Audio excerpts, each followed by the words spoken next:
Meus irmãos e minhas irmãs, paz e bem, um bom domingo, dia do Senhor para todos e cada um de vocês. Nós encontramos hoje na primeira leitura o profeta Elias. Elias que depois de ter matado todos os profetas de Baal, 450, ele está desesperado no deserto, pedindo ao Senhor para que tire a sua vida, porque ele está fugindo de Jezabel, da rainha. Então Elias faz o caminho contrário. O povo de Israel vai do deserto para a cidade, ele da cidade para o deserto. E ali então ele pede ao Senhor: agora basta, Senhor, tira a minha vida, pois não sou melhor do que meus pais. E deitando-se no chão, adormeceu. E o anjo do Senhor vai acordá-lo para a primeira vez, vai dizer: levanta-te e come. Ele vai comer, vai adormecer, e na segunda vez que é acordado pelo anjo do Senhor, que vai dizer de novo: levanta-te e come. Ainda tens um caminho longo a percorrer. Elias levantou-se, comeu e bebeu, e com a força desse alimento andou 40 dias e 40 noites até chegar ao Horebe. É o mesmo Sinai, um outro nome para o Sinai, o monte de Deus. Ora, veja que interessante, o profeta está próprio assim, desesperado, deprimido, fugindo de Jezabel, entra no deserto. E então ali ele reza para que o Senhor tire a vida dele, que já não aguenta mais. E então ele adormece com esse pensamento, e o anjo do Senhor por duas vezes vai acordar para que ele se levante e coma. E depois na segunda vez vai, que você tem ainda um longo caminho pela frente. Essa é a ajuda do Senhor para o profeta. Veja que nós muitas vezes, quando temos um problema, nós rezamos fundamentalmente para que o Senhor assuma para nós aquele problema, que Ele solucione para nós. Então, como se o profeta tivesse que não se empenhar, Elias, e que já tivesse a solução, ou então que não tivesse ele que percorrer o deserto. O Senhor o ajuda, dá para ele um alimento, mas é ele que tem que caminhar por 40 dias e por 40 noites, até chegar no monte do Senhor. Deus não envia o seu anjo para fazer o profeta voar e nem resolve o problema para ele, mas está com o seu profeta, o sustenta para que ele faça o caminho. E é necessário fazer o caminho se faz caminhando. É necessário, passo por passo, atravessar com a própria energia o deserto para ir lutando contra si mesmo, contra os seus receios, Por que você tem medo de Jezabel? Porque depois de ter abatido 450 profetas com uma força fora do comum, por que você agora tem medo da rainha? Por que você que tirou a vida de tantos tem medo de perder a própria vida? Então são essas questões que ele vai combatendo. É muito interessante a peregrinação, o caminhar, no caso aí longa, 40 dias e 40 noites, porque no silêncio, porque quem caminha fica falando o tempo todo, se cansa, e sobretudo porque ele está sozinho.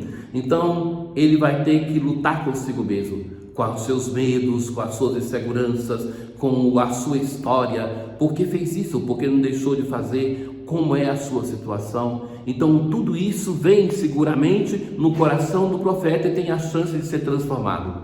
Quem começa o caminho e faz o percorre, sobretudo a peregrinação a pé, chega do outro lado transformado, se carrega consigo o silêncio, o confronto, a escuta da palavra de Deus, o discernimento. E é isso que vai acontecer com o profeta.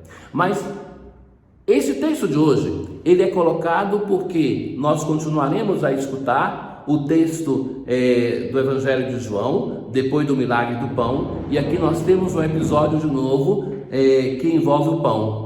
Nós já escutamos aquele com o profeta Eliseu e agora com um grande profeta de Israel.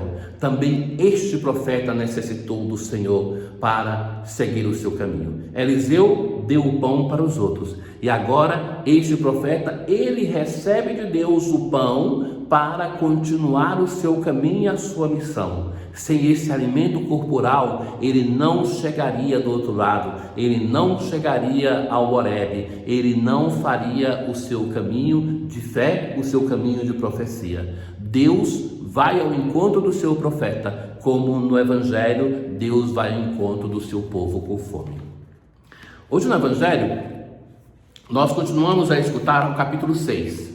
Se recordem que na primeira parte, Jesus vai buscar curar a nossa relação com o pão material, o milagre do pão. Depois Jesus faz um discurso sobre a palavra de Deus como pão. Foi o domingo passado. E hoje Jesus vai apresentar a si mesmo como pão. No final do Evangelho de hoje nós temos uma menção clara da Eucaristia. Isso por quê? Para que a nossa relação com a Eucaristia seja válida, nós não podemos simplesmente saltar do nada a Eucaristia, mas somos chamados a curar a nossa relação com o pão material, com a palavra de Deus e com a pessoa de Jesus. Na verdade, quem comunga deve sempre fazer a comunhão espiritual. A comunhão espiritual não é uma prerrogativa somente para quem não recebe o sacramento da Eucaristia. A comunhão espiritual é um pré-requisito para todos nós, para que possamos colher os frutos da comunhão sacramental na nossa vida. Então, Jesus continuou o seu discurso desde depois do milagre do pão, e agora chega o momento que as pessoas começam a murmurar contra ele. É como no deserto, o povo de Israel que murmurava contra o seu Senhor. E então foi no primeiro domingo que nós ouvimos, há 2 domingos atrás, início desse capítulo, nós encontramos o povo de Israel na primeira leitura murmurando. Então, o murmurar contra o Senhor é duvidar da misericórdia de Deus. É acreditar que Deus armou uma armadilha para o seu povo no deserto e agora também eles. Mas qual o motivo da murmuração que nós encontramos aqui? É o escândalo da humanidade de Deus.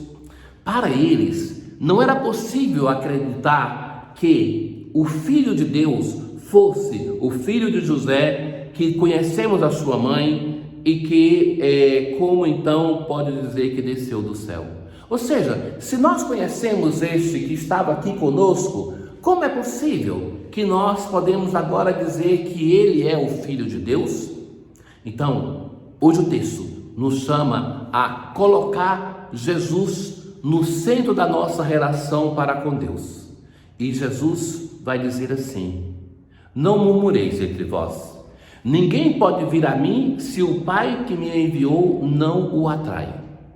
Ninguém pode vir a mim se o Pai que me enviou não o atrai. Só aquele que vem de junto de Deus viu o Pai. Então Jesus é a humanidade que, sendo Deus, viu o Pai. E vai dizer: em verdade vos digo, quem crê possui a vida eterna. A fé, o crer em Deus, passa pelo crer no Filho de Deus que foi por ele enviado.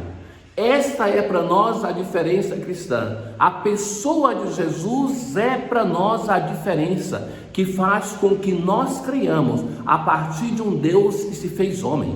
Porque Deus ninguém jamais o viu, mas foi o Filho de Deus quem o revelou a nós.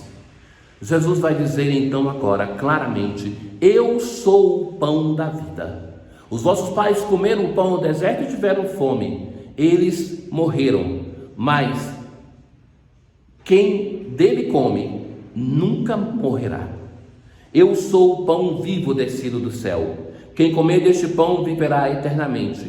E o pão que eu darei é a minha carne dada para a vida do mundo. A carne que se torna vida, a carne que se torna eternidade.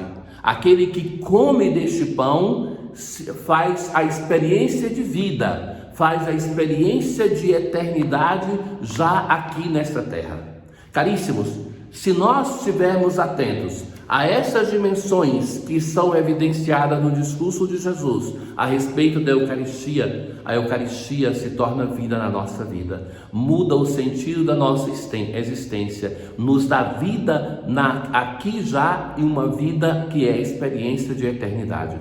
Para isso, o Senhor vai nos chamar a atenção para os passos. E agora, propriamente, a partir do próximo domingo, nós vamos entrar na dimensão eucarística desse discurso longo de Jesus no capítulo 6 do Evangelho de São João.